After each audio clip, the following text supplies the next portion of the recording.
Всяка година Сливен е домакин на тематичен пленер на художниците под патронажа на Светлана и Йордан Лечкови.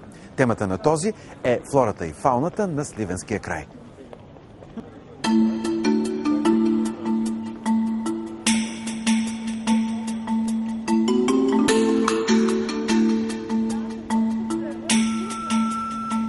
До сега в пленерите са участвали повече от 70 художници и скулптори от България, Франция, Полша. Резултатът – 240 художествени творби.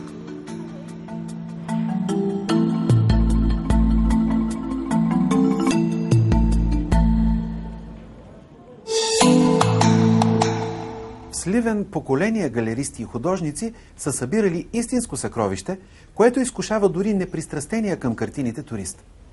Затова и камерата на невидяната България ви води от галерия в галерия. Идваме в изложбената зала Сирак Скитник, примамени от впечатляваща колекция съвременно българско изобразително изкуство. Първият български дипломиран художник Димитър Добрович завещава творбите си на своя роден град и по този начин поставя началото на Сливенската художествена галерия. Днес тя носи неговото име.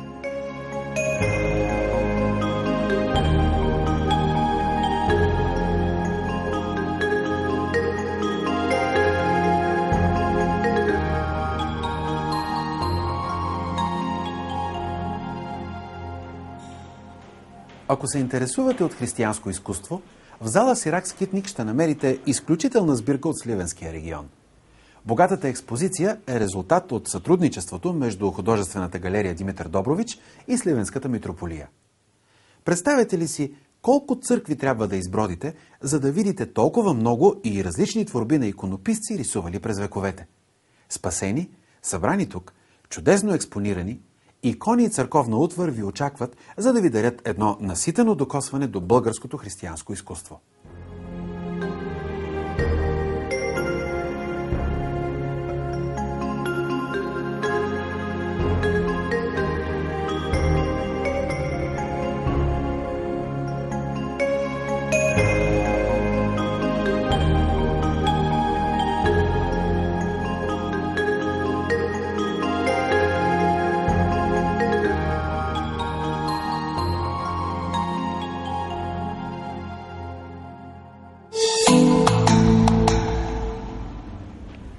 Градът на 100 войводи е като второ име за Сливен.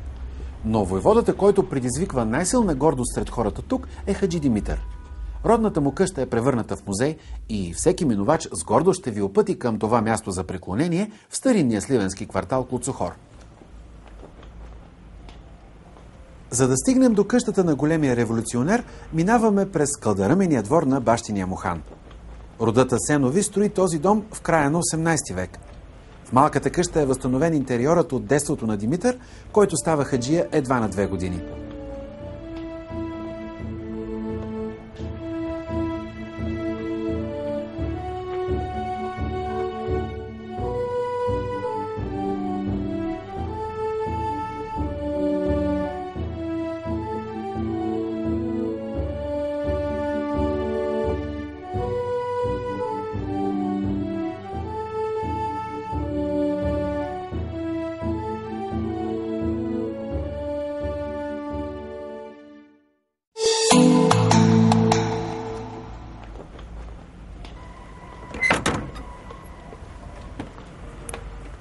В началото на 19 век търговецът на аби и шаяци дядо Бойо заръчал на тревненски майстори да му построят тази къща. Днес един от най-ценните архитектурни паметници от епохата на Възраждането.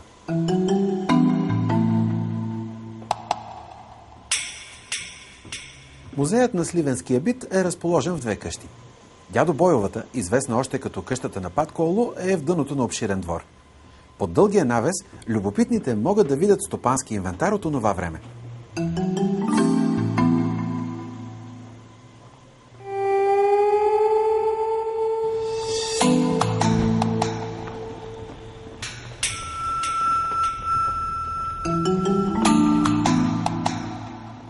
Стаите на горния кат са свързани помежду си и разкриват бита в занаятчийския дом.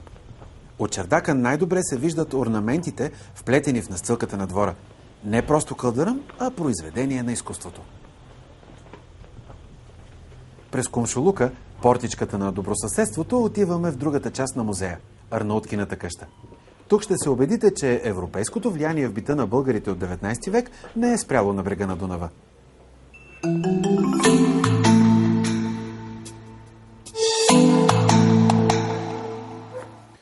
Възрожденската нишка ни повежда по тази чудна сливенска кълдъръмена улица към къщата музей Добри Чинтулов. Будител, просветител и църковен деец.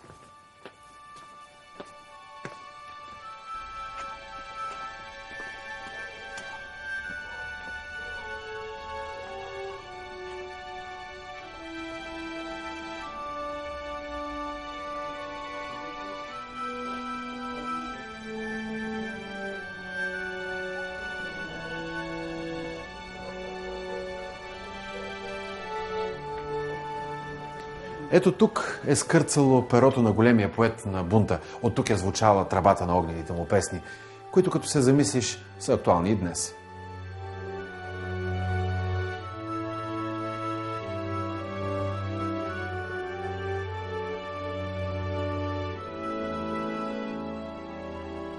Експозицията от лични вещи, документи и учебници дава представа не само за живота на възрожденеца, но и за просветното и читалищно дело в Сливен по онова време.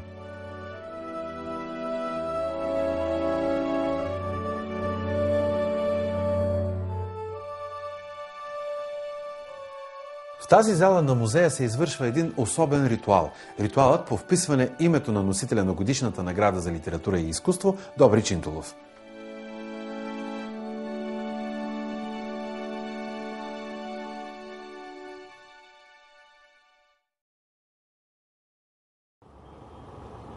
Самата награда се връчва тук, в Сливенския драматичен театър, чест домакин на значими събития.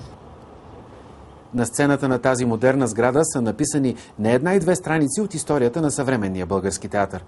Спектаклите на местната трупа винаги са събитие и за това, когато сте в Сливен, не пропускайте да надзърнете в театралния афиш. През 1832 година градът се здобива с храма Свети Димитър. Това е трикорабна псевдобазилика, характерна за Възраждането, вкопана на метра в земята. В двора на храма, зад апсидата, са погребани всички сливенски митрополити. Църквата няма висока ограда и надгробните им паметници всеки ден срещат погледа на хиляди сливенци.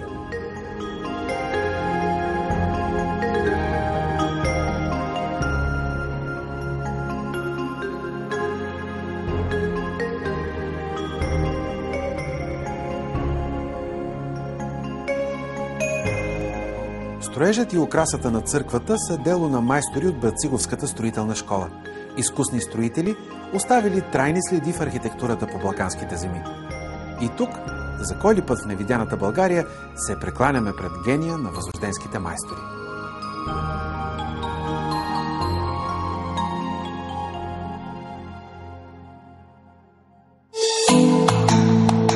Дори да нямате предварителен маршрут на вашата сливенска обиколка, богатите на история улици на града на 100 войводи винаги ще ви отведат до интересно място. Така открих още един от символите на Сливен – паметникът на 7-ми конен полк – Орлето.